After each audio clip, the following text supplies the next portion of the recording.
Hello LHS students, this is Miss Barber here with lesson 7.4 in Algebra 2, Properties of Logarithms. So today we're going to be talking about expanding and condensing logs either into a single log if we're condensing or expanding it into multiple logs. The concept of condensing will be helpful when solving equations in the next section. So these properties are very similar to properties that we had for exponential or for exponent rules, except now they're for log rules. So the product property says if we have log base b of x times y, so I have two things inside my log that I'm multiplying by, I can separate it, sorry, that's a times, into two separate logs with addition. Log base b of x plus log base b of y. You could even have three things in there. And again, as long as it's being multiplied, you can separate it by addition. So multiplication becomes addition.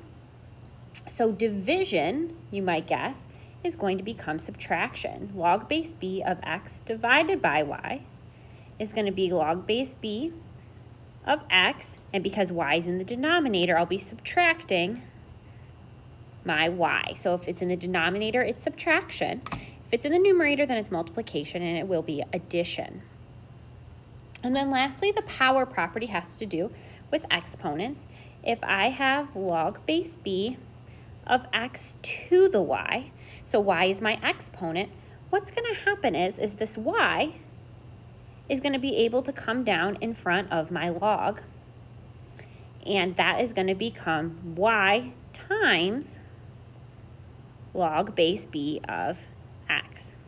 So the exponent can move up and down in front of the log or back up into what we're taking the log of depending on what we like. Example 1, expand the following logs using the property shown above. So for letter A, I have log base 3 of 2 times x. Well, times, remember, becomes plus.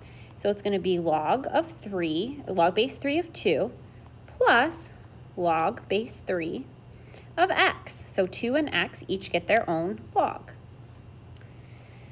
For number 2, or letter B, I'm dividing. Well, dividing becomes subtraction. So it's log base 7 of 4 minus log base 7 of 9. 9 is being divided, so that gets subtracted. And then for the last one, I have a 2 up in front. And I can put that back on the x, so I can say log of x squared. So that's expanding. We can go the opposite way now with condensing. So for this first one, because I have a plus, to condense it, that's going to become multiplication. So it's going to be log base 6 of 8 times 27. Putting 8 times 27 in my calculator, that's 216. So I have log base 6 of 216. Looking at these numbers, I kind of think off to my side of my paper here, 6 to what power is going to be 216? Well, that's 3. So log base 6 of 216, it can actually just be simplified to the number 3. You can also use a calculator pressing math log base. Letter B now, I had subtraction. Remember, subtraction becomes division when I'm condensing. So it's going to be log base 2 of 5 divided by 6. 5 divided by 6 can't be simplified, and 2 does not go into 5. So I know I'm finished for letter B. For letter C, again, I know I have subtraction. Subtraction becomes division. So it's going to be log base 2 of 80 over 100, or 10, sorry, 80 divided by 10. 80 divided by 10 is just the number 8. So I have log base 2 of 8. And again, I'm looking at this one and thinking, do I know what 2 to what power gives me 8? Well, 2 to the third gives me 8, so I know that this will simplify to 3. So we can use the properties of logarithms to help expand or condense more difficult as well. Condensing is most important as it will help us in our next section, as I mentioned, solving logarithmic and exponential equations. So now for this one, we're going to be expanding using the logarithmic properties. I kind of see three different things here. I have a 5 times an x to the third divided by a y. Well, I know timesing becomes addition, so it's going to be log base 6 of 5 plus log base 6 of x to the third, because again, that was times, and then the division is going to become subtraction, minus log base 6 of y. The only thing I'm still left to do that I can do is that I have this 3 in the exponent that I should be able to bring down out in front of its own log. So not in the very first log, just the log it's a part of. So my final answer is going to be log base 6 of 5 plus log base, or 3 times log base 6 of x minus log base 6 of y.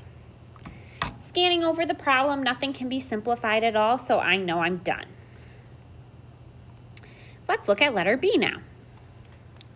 I have 10, x to the third, and y that are all being multiplied, so I can separate them with addition. So it's going to be log of 10 plus log of x to the third plus log of y.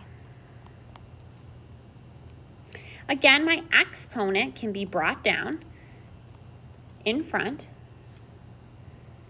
of its own log right there. So my final answer, or my next step, I could say log of 10 plus 3 times the log of x plus the log of y. Last thing I should check is to see if anything can be simplified. Well, log of 10 is log base 10 of 10. Well, 10 to the first power is 10. So log of 10 is just the number 1. So my final answer should be 1 plus 3 times the log of x plus the log of y. So that is expanding. And again, what's more important is that we condense, but it's good to practice both. So first, I always scan my problem when I'm condensing and see if there's any numbers in front, coefficients in front of the log that will become exponents.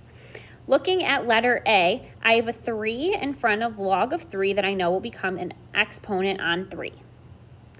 Now I'm going to rewrite it as one log, keeping in mind that addition becomes multiplication, so it's going to be 3 to the third because that 3 went up on top of the 3, and division is going to become, or subtraction is going to become division with that 12. So now I have log of 4 times 3 to the third divided by 12. Well, 4 times 3 to the third divided by 12 is 9. So I have log of 9. That can't be simplified anymore because log is log base 10, and 10 to the nothing will give you 9. No integer will give you that number. Let's look at letter B. So again, you scan the problem to see if there's any coefficients that can become exponents. This 2 can become an exponent on 3, and the 5 can become an exponent at 2. It's going to be one log, so log 7. It's going to be 3 to the second power plus becomes times, 2 to the fifth power, subtraction becomes division, divided by 8. So I have one single log of 3 squared times 2 to the fifth divided by 8. Well, that is 36.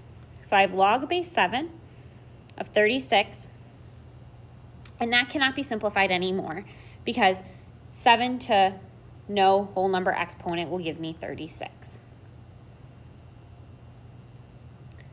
Last one, again, scan to see if there's any coefficients that become exponents, and there is. The 2 can go up to the 3. The negative doesn't come with it. The negative is a subtraction that shows it's going to become division. So keep that in mind, that the signs don't go with it because that's telling us it's going to become division. So I have 5 plus becomes times, x, subtraction becomes division, 3 squared.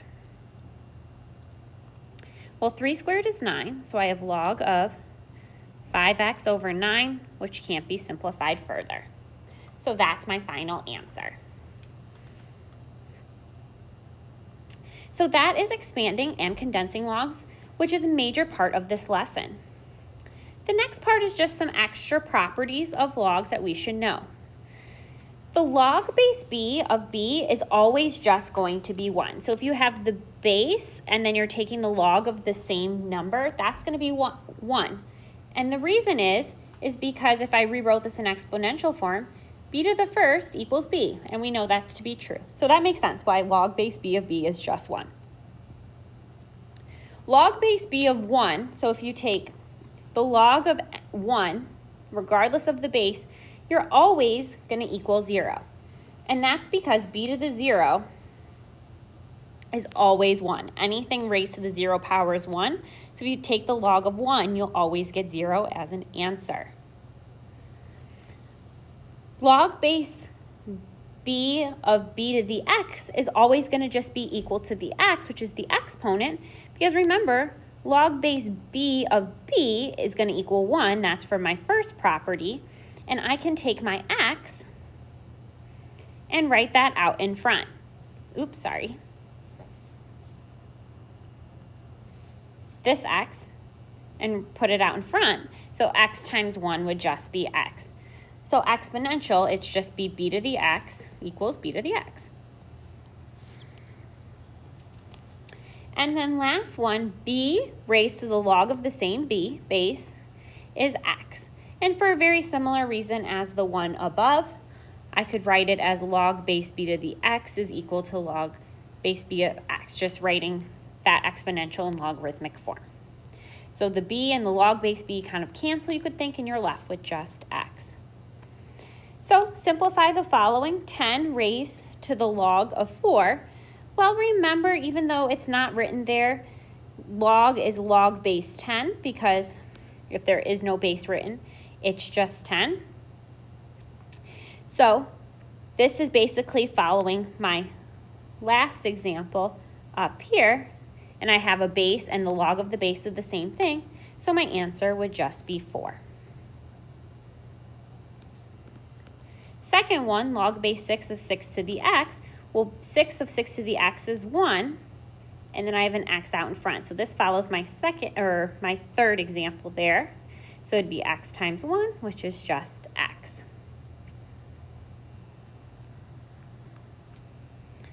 And then letter C is, again, very similar to my last one. Log base 7 of 7 to the x would just be x. As long as we have a base and a log base of the same thing, we're left with just what we're taking the log of.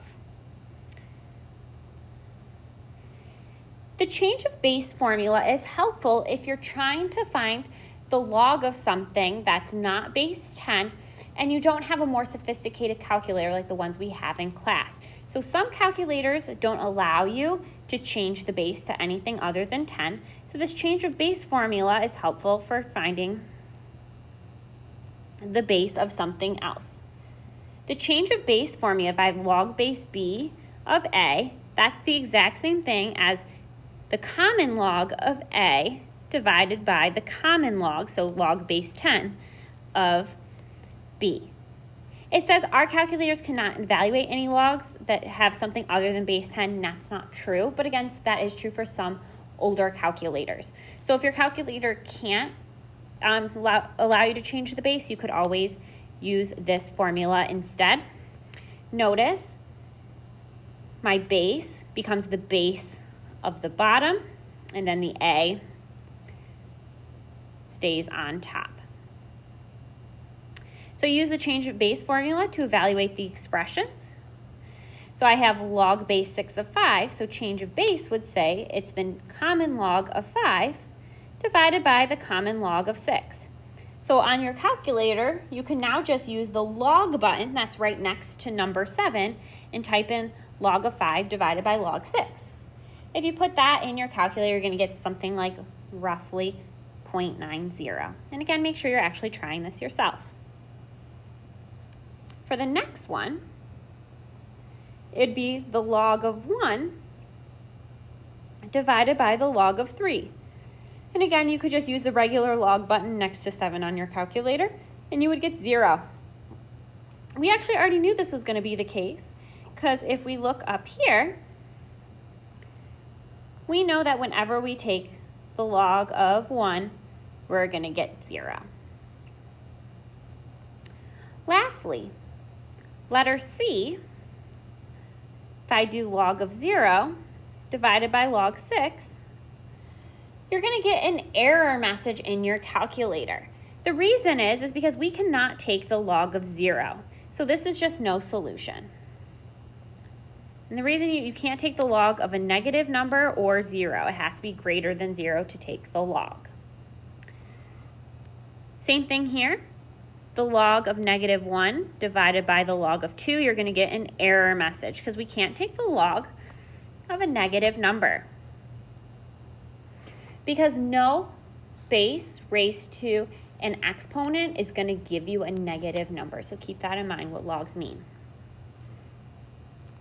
All right, here's the last problem. The Richter magnitude of an earthquake M is related to the energy released in ergs E by the formula M equals 2/3 times the log of E divided by 10 to 11.8. Find the energy released from an earthquake of magnitude 4.2. So we're taking this 4.2 and we are substituting it in for M. So it's going to be 4.2 equals 2/3 times the log of E divided by 10 to the 11.8. Well, we definitely want to get this log by itself. I have this 2/3 out in front here. Well, to get rid of 2/3, I can multiply both sides by the reciprocal, which is 3/2. Multiplying by the reciprocal, the 3's and 2's will cancel on the right, and 3/2 times 4.2 is 6.3. So I'm left with 6.3 equals the log of E divided by 10 to 11.8. Well, I have two things in my log, and remember, I can separate this because it's division into two separate logs with subtraction. So I'm going to rewrite the right as log of E minus the log of 10 to 11.8. And that's equal to 6.3. Remember for the second log here, this is log base 10 of 10 to 11.8. So this is actually just the number 11.8 using our simplification rules above. So now I could rewrite this equation again as 6.3 equals log of E minus 11.8. So to solve, I could add 11.8 to both sides.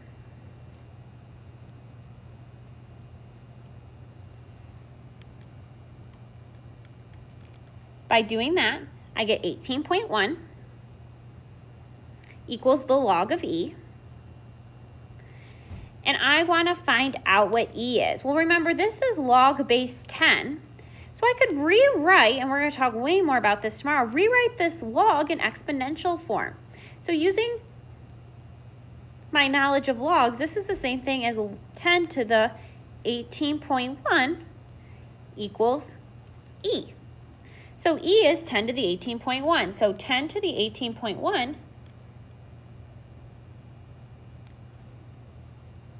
putting that in your calculator is the same thing as 1.26 roughly times 10 to the 18th power, and the energy is ergs. So that's how we can use the properties of logarithms to solve equations, and we're going to be doing way more of this in tomorrow's lesson. That's it for me today. It's been Miss Barber. It's been real. It's been fun. I hope to see you all again tomorrow. Have a great day. Bye.